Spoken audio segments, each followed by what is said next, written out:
За энэ нөгөө мониторууд нь тий хяналтын. Ер нь бүрэн зөв бас нааша нүүж ирээгүй л байгаа даа. Өвчтөнгүүд бас ирээгүй байгаа. Нэг шинжилгээний хариу хүлээж байгаа. Одоо энд бол нөгөө хүндэрсэн хүмүүс л одоо яг орно үстэй. Тий, ер нь эрчим дамжлагын тасагт манайх жилдээ нэг 120 орчим хүн хэвтэ эмчлэлтийн. Тэгээ эрчим дамжлагын гэхээр ер нь амьсгалын болон зүрх судасны дотоодл архив 8 тестсэн хүнд өвчтөе хүмүүс эрчим дамжлагын тасагт хэвтэ эмчлэлдэг. Хуучин тасаг маань бол нэг 2 ортой тусламж үйлчлэл үзүүлээд нэг давхартай явдаг. 2 ортой байсан. Одоо бол 6 ортой болж нэмэгдэж байгаа. Тэгээд хэдэн 2 ортой ч гэсэн ер нь нөгөө заашгүй хүнд өвчтөнгүүд ирэхээр зарим тохиолдолд 4 5 болох тохиолдол байдаг. Тэгэхээр тэр олондоос нөгөө хүний бас хэвтүүлэх хаана хэвтүүлэх вэ гэдэг асуудлууд үүсдэг. Учир нь ер нь бол одоо ингээд 6 ортой болоод нэмэгдээд тусламж үйлчлэл үзүүлээд бэлэн болоод явж байгаа.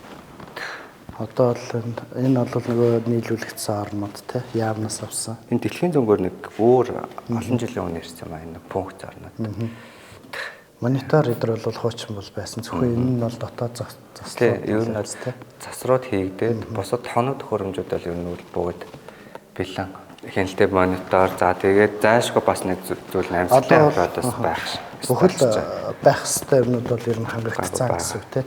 Энэ өөрөө хүчил төрөгчин бүр байнгын шугамд холбогдсон. Тэгсэн.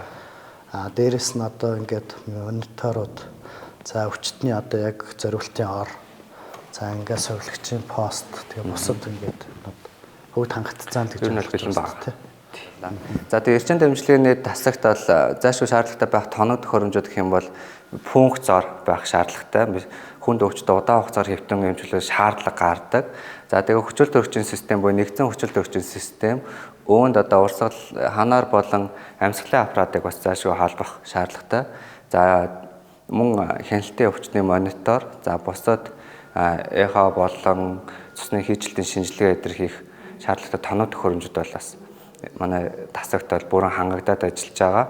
За заалны зохион байгуулалтаар ажиллахад энд бол нөгөө сувилагч маань, ээлжийн сувилагч маань өвчтөнг бүрэн хянах боломжтойгоор сувилагчийн бас пост ингээд хангагдаад ажиллаж байна.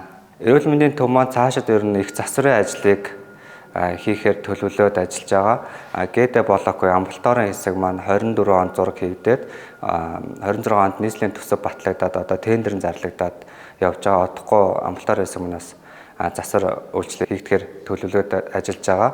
За үлдэгдэл АБВ блокгүй хэвтэн эмчлүүлэх хэсэг яаралтай тусламжийн хэсэг маань энэ жил бас дүүргийн орон нутгийн хөгжлийн сангаар зураг төсвийн хөрөнгө оруулалт хийгдээд одоо зургийн компани шалгарсан зураг хийгдээд явж байгаа. Тэгэхээр бас мөн удахгүй дараа дараагийн одоо шаардлагатай дотор их засварын ажлууд үе шаттай хийгдээд эрүүл мэндийн төвд мөн явагдана. За мөн эрүүл мэндийн төв эрчим дамжлагын тасгийн засвар үйлчлэл хийгдсэнтэй холбоотой бас шаардлагатай тогтчлолтод бас дүүргийн иргэд болон зарим аж ахуйн нэгжүүд манаас хандив тусламж үзүүлсэн байгаа. Өөнд одоо Багнар хувьцаат компани ажиллачаад үндэс дэлгүүр болон мөн эрүүл мэндийн төвийн өөртөө мөн ажилчдаас энэ тогтчлолтод шаардлагатай бас хэрэгслүүдийг бас хандивсанд байгаа. Тэгэхээр энд эдгээр иргэдтэй эрүүл мэндийн төвийн хамт олонны өмнөөс талархал илэрхийлье.